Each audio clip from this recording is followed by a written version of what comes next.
दोस्तों, स्वागत है आपका इंटरव्यू क्लासेस में। बात करेंगे अपने 1 अप्रैल को होने वाली कक्षा 8 के विज्ञान के पेपर के बारे में। ये वीडियो आपके लिए बहुत इंपॉर्टेंट होने वाला है क्योंकि इसके बाहर आपको कोई एग्जाम में क्वेश्चन देखने को नहीं मिलेगा। क्योंकि साइंस में जितने भी क्वेश्चन बनते हैं आपके, चाहे 1 नंबर वाले हो, चाहे रिक्त स्थान वाले हो, मिलान वाले हो, 2 नंबर हो, 4 नंबर हो, चाहे डायग्राम यानी आपके जो चित्र बनाने का आएंगे वो हो, और सड़क सुरक्षा वाला जो नया टॉपिक आपके सभी सब्जेक्ट में ऐड किया हुआ है वो हो, सभी कुछ आपको यहाँ पे मिलेगा। और इसके बाद में आपके जो एग्ज़ाम बचे हैं, जैसे आपके सोशल साइंस यानी सामाजिक विज्ञान हो, हिंदी हो, संस्कृत हो, उन सभी के लिए भी आपको बेहतरीन कंटेंट मिलेगा। ठीक है, मैथ और इंग्लिश के आपके पेपर बहुत ही शानदार हुए, ऐसी मैं उम्मीद करता हूँ। ठीक है, चलिए डिस्कस करते हैं अपने साइंस में जो आपसे पूछा जाएगा एग्जाम में उसके बारे में। अगर आप पूरा वीडियो देख लेते हैं तो बहुत ही बेहतरीन पेपर आपका जाने वाला है। और अगर आप पूरा कंप्लीट कर चुके हैं साइंस का रिवाइज, तो आपको फिर से एक बार रिवाइज जरूर कर लेना चाहिए एग्जाम से पहले। ठीक है, चलिए देखते हैं। पहले चैप्टर से स्टार्ट करेंगे जिसमें हमसे पूछा है कि निम्न सिंचाई के लिए निम्न में से पारंपरिक तरीका नहीं है। कौन सा नहीं है जो पारंपरिक? तो ड्रिप तंत्र ये नया तरीका है। ठीक है ना, पारंपरिक तरीकों में नहीं आता है। ठीक है, बाकी ढेकली, रहट, चैन पंप ये पुराने तरीके। ठीक है, अगला है हार्वेस्टर यंत्र का उपयोग होता है, तो फसल की कटाई में यूज करते हैं हार्वेस्टर का। ठीक है ना, और दाने को हम जब भूसे से अलग करते हैं तो वो करते हैं हम थ्रेसिंग से। ठीक है ना, निराई गुड़ाई खरपतवार को हटाने की प्रक्रिया होती है। ठीक है, बुआई बीज को बोना होता है। ठीक है ना, ये सिंपल सी चीजें आपसे पूछी जाएगी। ठीक है, अगला है मिट्टी में पोषक स्तर को बनाए रखने के लिए मिलाया जाता है। क्या मिलाया जाता है? तो उसके अंदर हम खाद मिलाते हैं, बीज नहीं मिलाते हैं। ठीक है, कीटनाशक, जल, इनका पोषक स्तर से लेना देना नहीं होता है। ठीक है ना, बी अपने क्या होगा ऑप्शन करेक्ट, खाद। ठीक है, अगला क्वेश्चन देखते हैं अपने। राइजोबियम जीवाणु का कार्य लिखिए। बड़ा ही सिंपल सा क्वेश्चन। क्या नाइट्रोजन का स्थिरीकरण करने का काम किसका होता है? राइजोबियम का होता है, जो लेग्यूमिनेसी प्लांट जो पौधा होता है उसकी जड़ों में पाया जाता है। ठीक है, जो नाइट्रेट में चेंज करता है नाइट्रोजन को। फिर है खरीफ फसल किसे कहते हैं, किन्हें कहते हैं? खरीफ की फसलें किसे कहते हैं? बड़ा ही सिंपल सा क्वेश्चन है, याद कर लीजिएगा। ठीक है, वर्षा ऋतु में उगाई जाने वाली फसलें वो होती है रबी की फसलें कहलाती है। ठीक है, जैसे धान, मक्का, सोयाबीन, मूंगफली। अब ये कब? वर्षा ऋतु में उगाई जाती है, उन्हें हम खरीफ की फसल। यहाँ पे ये मिस प्रिंट है। ठीक है ना, यहाँ पे आपको ये मिटा के क्या लिखना है? खरीफ की फसल लिखना है, जो वर्षा ऋतु में होती है। ठीक है, दूसरा है रबी की फसल किसे कहते हैं? तो शीत ऋतु में उगाई जाने वाली फसलें होती है वो रबी की फसलें कहलाती हैं, जैसे गेहूं, चना, मटर, सरसों। उदाहरण भी याद करिएगा और इनकी परिभाषा भी आपको बेहतरीन ढंग से आनी चाहिए क्योंकि ये क्वेश्चन छपने वाला है। ठीक है, अगला देखते हैं अपने। सिंचाई के 2 पारंपरिक तरीके लिखिए। ठीक है ना, तो रहट, मोट, घिरनी, ढेकली। ठीक है, ये लिख सकते हैं। पारंपरिक यानी पुराने तरीके जो चले आ रहे हैं, और नए तरीके क्या है? ड्रिप तंत्र हो गया अपने। ठीक है, स्प्रिंकलर हो गया। ठीक है, फव्वारा सिस्टम, ये सारे नए तरीके।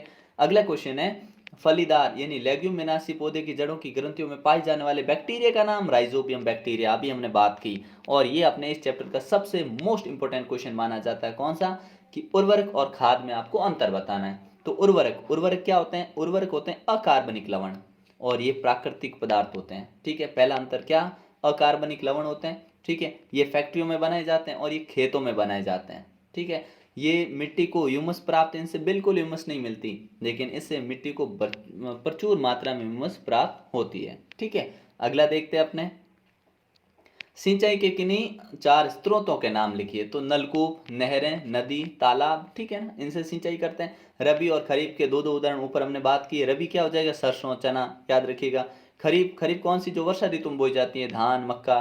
ठीक है, अगला है अपना क्वेश्चन, सिंचाई के कुछ स्रोतों के नाम लिखिए। तो सिंचाई के स्रोत हमने ऊपर बात कर लिए। ठीक है, नलकूप, तालाब, झील, नदियां, बांध, नहर आदि। ठीक है ना, फिर अगला देखते हैं अपने। नेक्स्ट चैप्टर से इंपॉर्टेंट क्वेश्चन देखते हैं। कौन सा संचरणीय रोग है? संचरणीय रोग कहने का मतलब हो गया जो फैल जाता है, आसानी से फैल जाता है हवा के साथ। ठीक है ना, तो ये सभी हैजा, चिकन पॉक्स, सामान्य जुकाम, ये वायरल होते हैं रोग। ठीक है ना, तो द ऑप्शन इसमें करेक्ट हो जाएगा। निम्न में से कौन सा रोग वायरस द्वारा नहीं होता है? आपसे पूछा वायरस द्वारा मलेरिया नहीं होता, क्योंकि ये किससे होता है? प्रोटोजोआ से होता है, ध्यान रखिएगा। ठीक है, बाकी चिकन पॉक्स, खसरा, पोलियो, ये सारे किससे होंगे? ये सारे वायरस यानी विषाणु जनित रोग हैं। लेकिन ये जो है अपने, ये किससे होता है? ये होता है अपने प्रोटोजोआ से, मलेरिया। ठीक है, अगला देखते हैं अपने। नेक्स्ट क्वेश्चन है, निम्न में से कौन सी बीमारी विषाणु से होती है? तो हेपेटाइटिस ए है, वो विषाणु से होती है। ठीक है, मलेरिया डैश द्वारा होता है। मलेरिया किसके द्वारा होता है? प्रोटोजोआ, अभी हमने ऊपर बात की। ठीक है ना, अगला क्वेश्चन देखते हैं अपने।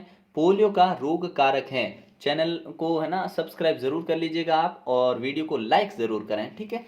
पोलियो का रोग कारक है, तो पोलियो का रोग कारक वायरस होता है। पोलियो क्या एक वायरस है, ठीक है, वायरस से होने वाली बीमारी है पोलियो। हीस्ट डैश के उत्पादन में लाभदायक है, तो हीस्ट है ना उससे अल्कोहल बनता है, ठीक है ना, क्या अल्कोहल बनाने में हीस्ट का उपयोग किया जाता है। फिर है ब्रेड बनाने में कौन सी गैस, ब्रेड बनाने के दौरान कौन सी गैस निकलती है, तो बड़ा ही सिंपल है, कार्बन डाइऑक्साइड यानी CO2 गैस निकलती है, ठीक है ना। CO2 गैस कब निकलती है, जब हम ब्रेड बनाते हैं तो उसके अंदर से जो गैस निकलती है वो CO2 होती है, ठीक है। वायुमंडल में नाइट्रोजन का प्रतिशत 78 नाइट्रोजन का है, ठीक है। आगे देखते हैं, अगला क्वेश्चन है अपने ट्रू फॉल्स वाले, अच्छे से तैयार करना है इनको, ठीक है ना, इस चैप्टर के ट्रू फॉल्स बहुत इंपॉर्टेंट है। यीस्ट का उपयोग अल्कोहल उत्पादन में किया जाता है, बिल्कुल सही है, करते हैं। मलेरिया परजीवी का वाहक मादा एडीज है, तो ये असत्य है, क्यों, क्योंकि मादा एडीज जो होता है वो डेंगू के लिए होता है, और मलेरिया के लिए कौन होता है, मादा एनाफिलीज होता है, ठीक है ना, ये ध्यान रखना। तो मलेरिया के लिए मादा एनाफिलीज और डेंगू के लिए मादा एडीज होता है, तो ये अपने असत्य हो जाएगा इधर। नीले हरे शैवाल वायु से नाइट्रोजन का स्थिरीकरण करते हैं, जिससे मिट्टी की उर्वरकता में वृद्धि होती है, तो ये सही बात है, ठीक है। नाइट्रोजन का स्थिरीकरण होगा, नीले हरे सवाल करते हैं, ठीक है ना, जिससे क्या होगा, उर्वरक क्षमता है वो बढ़ जाएगी। फिर है हैजा व सर्दी जुकाम संचरणीय रोग नहीं है, तो ये असत्य है, ये संचरणीय रोग ही है, ठीक है ना। इन्होंने बोला कि नहीं है, तो ये गलत लिखा हुआ है, इसलिए हमने बोल दिया असत्य।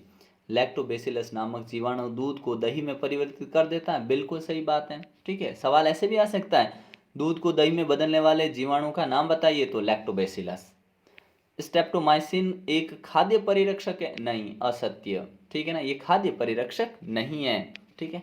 अगला है लुई पास्चर ने चेचक के टीके की खोज की, असत्य, लुई पास्चर ने चेचक के टीके की खोज नहीं की थी, ठीक है ना। तो आपको कमेंट सेक्शन में लिखना है कि चेचक के टीके की खोज किसने की थी, ठीक है।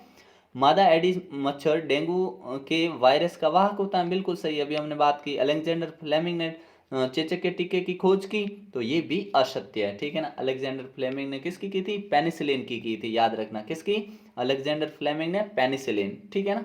अगला देखते हैं क्वेश्चन, नेक्स्ट है, हमारे वायुमंडल में 78% ऑक्सीजन है, ऑक्सीजन नहीं है साहब, क्या है, नाइट्रोजन है। ऑक्सीजन तो है अपने लगभग 21%, ठीक है ना, और नाइट्रोजन जो है वो है अपने 78%, ठीक है ना। अगला क्वेश्चन देखते हैं अपने,